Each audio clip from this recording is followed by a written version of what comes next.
Hey everybody, rocking with the Rock Dog. We're in the woods down between the regulatory dam and the main dam of the Mark Twain Lake, and finally after about an hour we have stumbled on a nice patch of mushrooms. So we're going to start picking them and we'll talk to you a little bit while we're doing that. It's getting to be pretty late around here in Missouri for mushrooms, but the trees aren't growing any leaves. But look how bad the woods got destroyed over there last spring by a really bad windstorm. But this has always been a good spot down here. It's pretty grassy. There's not much itchweed or poison ivy in a lot of places. So you can just kind of wander around down here on the core ground and find some mushrooms. And look, there's a nice one right there. There's a nice one right there. There's 3 or 4 more nice ones right there. I see some up over in there. So let's get a few of these picked. And maybe we got a chance of having some mushrooms to eat tonight.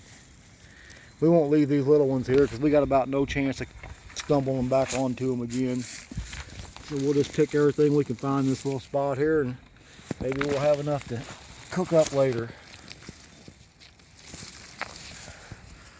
Try to keep all that dirt off. And I always use a 5-gallon bucket because I can just set this bucket right here and work my way around it, and I won't miss near as many as if I'm just stumbling around here. But here's 3 nice ones, 4 nice ones right here. This is what we really look for, is a nice big patch of mushrooms like that. They're pretty fresh. There's another one right over there. I had just about walked out of here, but I had to walk back around a slough. There's a nice one right there. And that saved me, because I only had 2. And I needed a candy bar really bad. I'm a long ways from the truck. Alright, there's a nice one right there.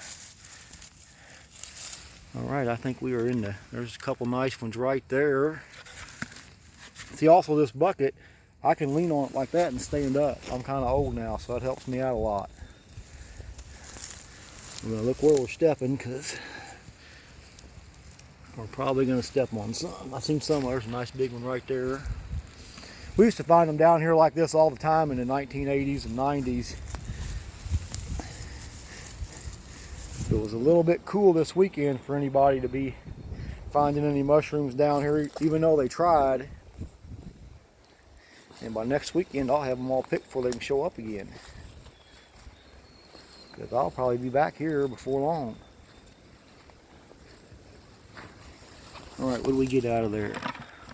See, I use a bucket. This is why, because they don't get all banged up and I can pick the dirt sticks out of there. I got some holes drilled in the bottom. Bugs will shake out. Spores will shake out as I'm walking around. It's a good deal for everybody. There's another nice one right there. Had a stocking hat on earlier. If I get too many piled up in there, I'll use that between them so they don't smash each other. Looks like we just had one nice little clump right here, didn't we? We get this big stick out of the way. There's got to be a couple more hiding right here.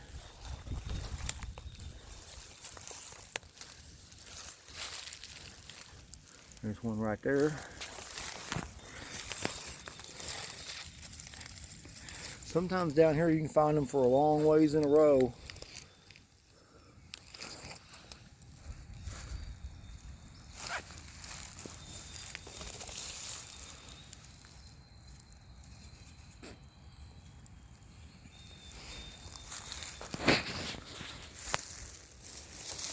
Probably got to be one right in there, don't there?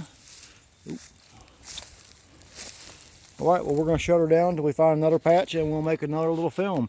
Like I said, we're between the main dam and the regulatory dam of the Mark Twain Lake on the Salt River. Lots of core ground right next to the river, plenty of places to go. A few places you can get into it without a boat, but mostly you're going to need a boat to get down here where I'm at, or know how to get around on all the gravel roads. Hey everybody, we're going to go back to looking. We find another patch, we'll turn her back on. Rock Dog out.